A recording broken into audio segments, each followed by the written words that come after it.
Hello everyone. Today we're going to be talking about CQRS and event sourcing, more about event sourcing, CQRS. I just like buzzwords, that's why I'm going to put some cryptocurrency on it.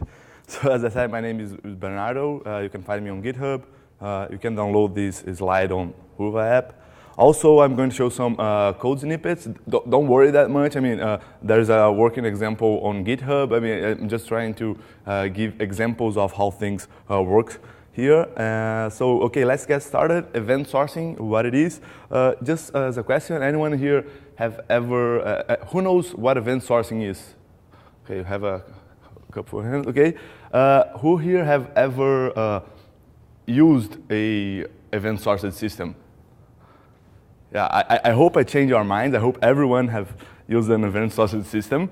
So yeah, let's get into what event sourcing is. So the idea of event sourcing is basically that you save the events, okay, and not your final state. So what that means, events is something that happened in your application, just like a fact. So for example, if you're having like a banking application, you can say, hey, some funds were added to a given account, and that's just a fact. I mean, that's true forever. I mean, it doesn't change, right? And the idea is that your state, for example, your balance, is a first level derivative of your facts. So for example, if you have a stream of events like this, you could like derive a state using some, normally we would say that is an apply function. So if you have like an empty account, like something that doesn't exist, and you apply the event account open to that, you have an account with a zero balance. And then if you apply the funds added event to that account, now you have some balance into that account. So in other words, you can say that a state n, it's the result of the apply function over the previous state s n minus 1 with the n event, en. If you are functional programming savvy, you're probably going to notice that any state n is actually the reduce function applied over all the events, starting with an empty S0 state and using the apply function that I saw before. So it's basically that idea that the state is not your true data, and you save like this everything that happened.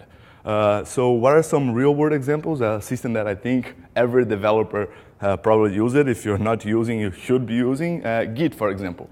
So what is the point of Git? You have actually some events, which are the commits you make to the code, and you have some state, which are your file structure, right?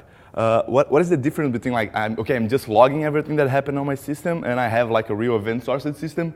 Then on an event-sourced system, the events are actually the source of truth. So you can delete your whole state and recover the state from the events. So in Git, if you delete everything, just, okay, git checkout ahead and have everything back. And that's something really nice. However, when you start, okay, now I save these events, I'm start having some problems, for example, with carrying.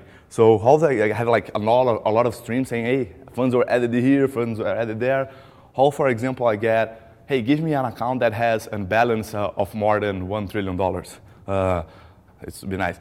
So how do you do that? I mean, you're gonna apply all the events and then find out which accounts have that balance. You can, I mean, it's hard to do that. So one idea is, for example, you can use like a relational database, and somehow you feed that relational database or any other database with the events that you built on your event store. So you kind of, you have like two databases, for example, and whenever an event is saved to an event store, you kind of change your read database. So that's where the CQRS buzzword comes in. CQRS stands for Command Carry Responsibility Segregation, which was coined a long time ago. But the main, I mean, it's really simple. People have like a lot of fight going on about what it means. But I mean, my understanding is just like this simple idea that have like two different aspects of your application. So the idea is that our application have completely different approach to reading and writing. I mean, your writes, they kind of behave completely different of your reads. And then the idea is that you could have like different models. So for example, in a banking application, I could have like these events and balance to validate if anyone can can send money to someone. That's on the right side. I have to read the right side to validate my actions. That kind of changes the state of my application. But I could have like a lot of different read sides. For example, hey, who had more money in each month? I mean, who moved a lot of money? So you can have like a lot of different read sides. So we're going to do some example here. And I'm going to be using a library named Commanded, which is an Elixir library you can find on this GitHub. And basically, Commanded helps you build an event-sourced command side of your application. So it doesn't help you like with carrying and stuff, but helps you build like an event-sourced application. And what you need to do to use Commanded is you first define your domain model, and your domain model has nothing to do with Commanded. You just have to follow some nice abstractions. So basically, your domain model will be some commands, some events, and your aggregates. I'm going to show what's that. So commands, what are commands? Commands are just like a data that represents a request. So I'm willing to do something, please add funds to something. It normally comes in an imperative form. For example, hey, add funds to that account. And it may fail, it's just like a request. Just modeling that request with a data means it's like the command pattern, right? You have something that describes what your system is going to do. And then you have like your events that, as I said, is a fact, happened in the past. And some, for example, funds were added to an account. And then you have like the aggregates which are like the glue and are, for example, this is just a name from DDD and stuff. I mean, you can call it whatever you want, but it's basically like the core of your domain. And specifically on the way Commanded treats aggregates is something, so the idea of aggregates is to enforce the business invariance. So it has some kind of idea of, okay, I need to maintain consistency inside of the aggregate. I need to ensure that account doesn't go overdrawn or something like that. And the idea is that it has some state, for example, the balance or something like that. And that's particularly in the event-sourced way, that state only changes with events. And in Commanded, that aggregate can also emit some events in response to commands. So I said, hey, add funds, and he will say if I will add or not, and they say, hey, okay, funds were added to that account. In other words, it has to follow these type specs. So you need to have like an execute function that takes in the actual state and a command, and may return some commands or throw an error. It needs also to define how the state evolves with events, so that is the apply function we saw before. And then when you define your domain model, Commanded has almost everything for you. You have to create a command router and send commands to that router, and kind of everything is going to happen magically. There's one caveat though. Carrying, as I said, was kind of hard, and Commanded, for example, doesn't let you, okay, just give me the state of your aggregate. The aggregate is focused on your right side, but instead what you can do, you can listen to events, because aggregate has that idea of event store, and you can listen to events on that, and then build projections. So you can build, for example, a relational database on Act or something like that. So let's create our cryptocurrency with CQRS and event sourcing, because why not? I mean, we love hype, right? So, okay, what we want to do is like create that application. I name it coins. I bad with naming. The idea is that you have like two command things that you can do. You can mine a coin, and you just say, hey, this is my account ID. And the nonce is just a number that you keep increasing until you find one that gives you a coin. Like solving a mathematical problem. Don't worry about that. I mean, and the other one is send coins. Hey, I mined all these coins, and I can send to here. And then we have one carry. The only carry we can have on the system is, hey, who is the richest guy around? So the idea is just to give you an example of how different carries can be from writes, right? So okay, let's start with the rules. So when mining coins, what we want to do is that nonce thing that I said you have to increment, basically have to satisfy some function. For example, if a user nonce is going to be 0, somewhere can be like starting with 0, depending, I mean, just have to solve that function. And then that nonce should be, another thing that we make is that nonce should be bigger than less used nonce. So you don't, okay, I find one that solves the solution, I cannot use that over and again, like reentrance attack and stuff. So in other words, just like a poor man proof of work. Okay, and sending coins, the only rule that we need to enforce is that the source account has enough money. You cannot be with a negative balance. So yeah, let's do it. Let's start with mining, okay? Do it. Okay, for mining, we're going to define our domain model, as I said. So we start with the command. Now, so basically just the arguments in a struct. I mean, kind of Java-ish thing. But you just place your account ID and nonce on that, and you have like an event in case the mine was coined successfully, just the same thing, but with a different name in the past. And then you define your aggregate. So your aggregate, you're first going to define your state. So we want to enforce the rule that, the only rule that depends on state is that you cannot use a nonce if it was smaller than the last used nonce. So the only data that we need on right side account is the last nonce used. So the apply function say, okay, whenever I receive the coin mined event, I just update my state to last nonce being the nonce of the event. And then now we are going to write our execute function that will enforce our business rules. So first I do a pattern matching on, okay, whenever the nonce is smaller than the last nonce, I just throw an error and say, hey, that nonce was already used. Otherwise, I will try to use that proof. Proof function is just like, hey, this solves that F function. If that's successful, I'm going to send a coin mined event. Otherwise, I'll say, hey, this is an invalid nonce. So here on that execute function is where I validate and enforce all my business invariants and validate all my rules and stuff.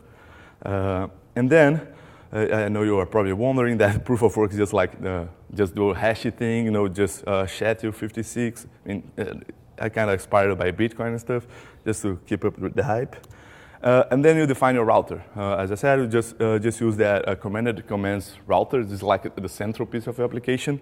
And you kind of define, okay, whenever I get a mine coin, I'll send to an aggregate account, and I will identify which account is using the account ID field on the mine coin command. And then you dispatch command. So on that API that I showed, we're just going to build that command and say send router.dispatch, and that's it. I mean, you're done. So if you start up IEX, you can do like, okay, mine coin, and if you try, for example, 1, this is the result I actually tried. So 1 is invalid nonce. The first valid nonce that we can use for account me is 190. So when I send that, it's okay. If I try it again, say, hey, it's already used. So it's kind of saving that in the database. If you try again with the 443, it's another valid nonce for that proof of work algorithm, then it's going to work. So whoa, what's happening here, right? So actually, if you look at commanded, for example, you can check the event store, and you can try, okay, give me all the events that were saved, and you can actually see that the 2 events that the mine was coined was saved in this stream. So a lot of things was going on here. I mean, commanded like started 1 gen server for each account and then send OTP messages to that. And I mean, there's like a lot of going on, and ensure concurrency using optimistic concurrency.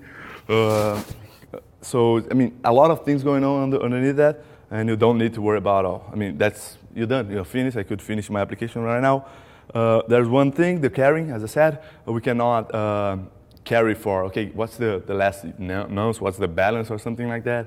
So we're going to use a library named commanded actor projections. Commanded actually provides us with an event handler abstraction, and that library builds upon that to create an idea of an event handler that its main job is to build up a projection. So what we're going to do, let's say we have like an actor schema like this. Okay, so that schema just have like a relation between account IDs and balances, and then we could use commanded projections actor, which is like the macro that we use. That will define like a lot of boilerplate for event handlers, and then we use that project macro and do some pattern matching. So for example, whenever a coin mined is received, I'm going to call the function increase. So I'm going to increase the balance of that account by 1. That's just like plain actor stuff. So it uses multi. So you just have to, okay, this is like just an absurd. Don't worry, plain actor.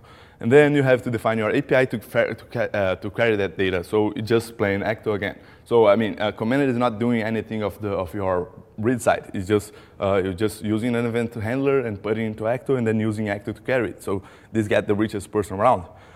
And if I start up IX again and try to see which reaches, it's me. If you mine some coins as well, you're going to be the richest.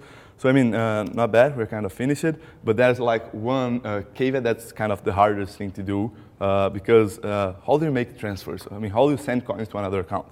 The problem with that is that you need to touch two different aggregates. I mean, my account and your account, and that's kind of hard because the way of it works, each account has its own event stream, so I cannot create one event and say, hey, this account sent to that, because I need to create one event in each account. So for that, there's a thing named Process Manager.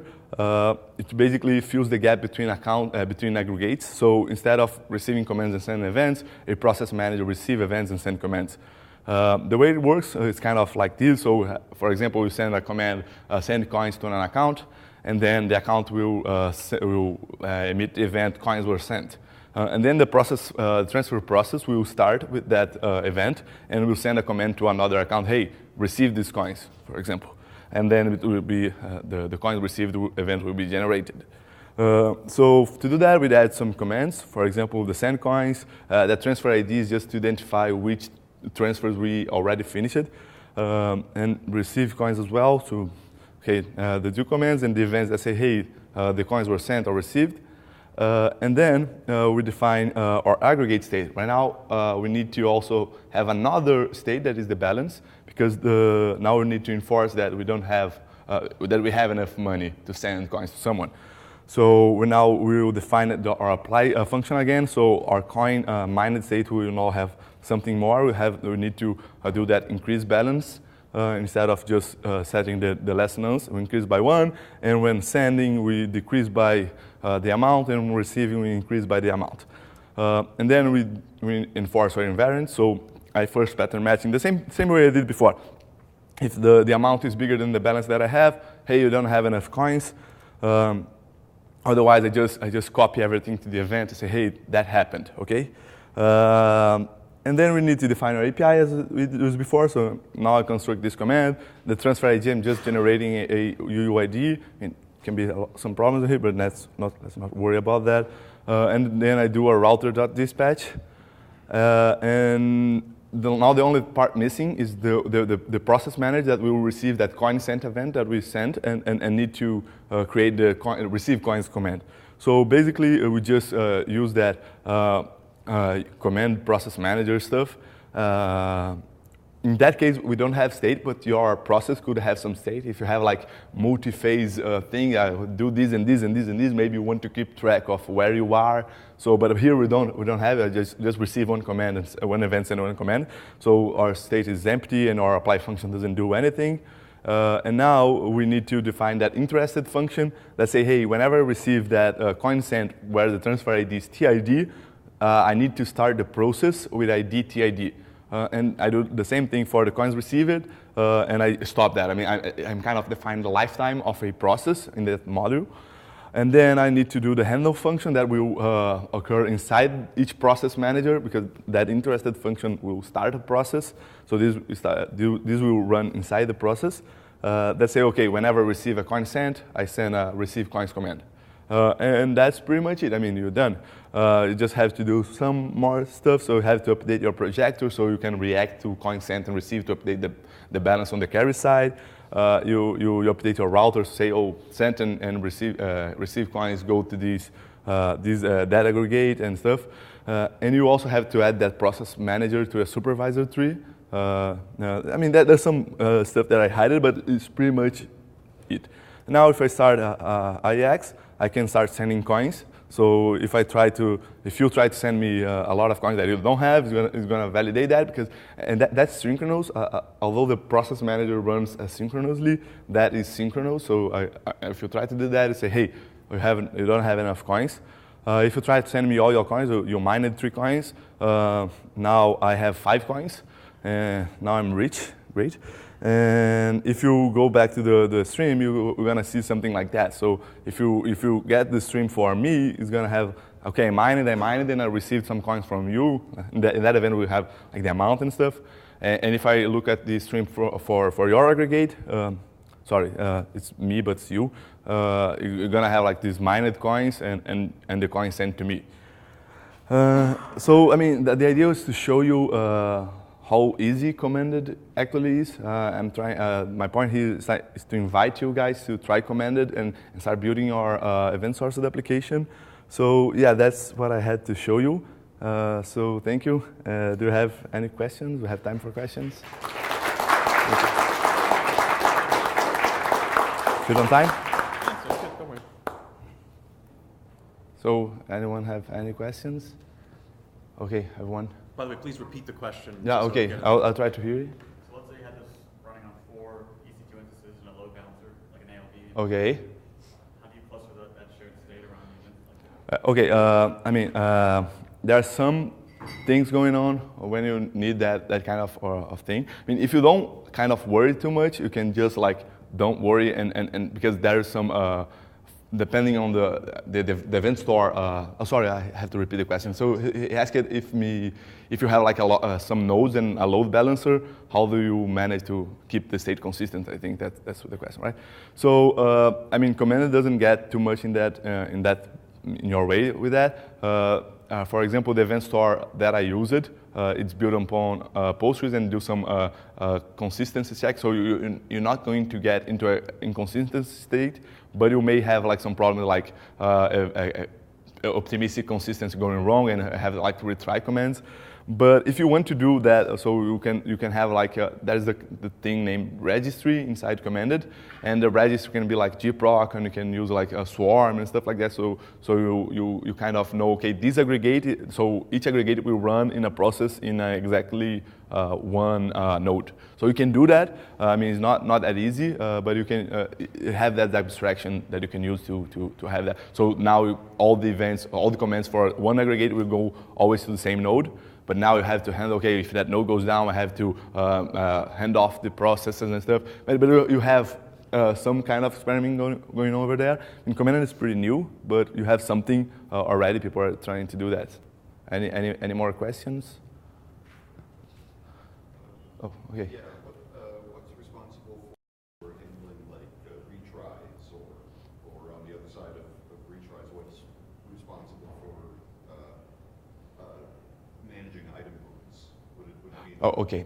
Yeah. code or the framework? So okay, so you are where we are responsible for independency and Yeah, like the example of the process. yeah, the process manager is a I kind of, this example is kind of simplistic. The example that we use at work is kind of complicated. We use some, because the process manager has some consistency within each event, so it knows that when it processes the command or the event or not, but to ensure consistency between the aggregates, you have to do some stuff. So we use some Saga pattern over there.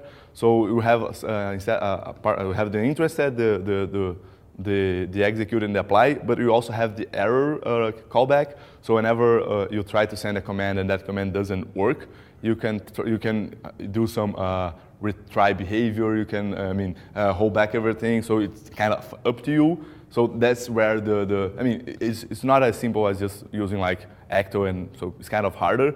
But you have the tools to do that. And yeah, so I mean, you have, and you also, sometimes it's useful to ensure that your domain model is independent. So normally, for example, our transfer thing, exactly, I have another aggregate that's a transfer in our system. So I know I can control the state, so I cannot create the same transfer with the same ID 2 times because the create transfer is independent. So I have to do like some workarounds to get this in a perfect state. That's where the complexity rises like a lot. More questions? I don't know if I answered the questions, maybe vague, but I can show you some code if you want to see how is that after this. Yeah. Okay, the most important question, is there a white paper for mine coins? No. I want to give you my money. No. Yeah, I'm going to call an ICO, maybe I get rich. Yeah. Yeah, that's it. Have time for any questions? Okay, if there's any, I guess you can always just see him now Yeah. at the coffee break, which I think we're going to, and downstairs, and he'll be here, I'm sure this evening or tomorrow. Yeah, whatever. this evening and tomorrow. So hit him up if you want. Again, thank you, Bernardo, very Thank much. you.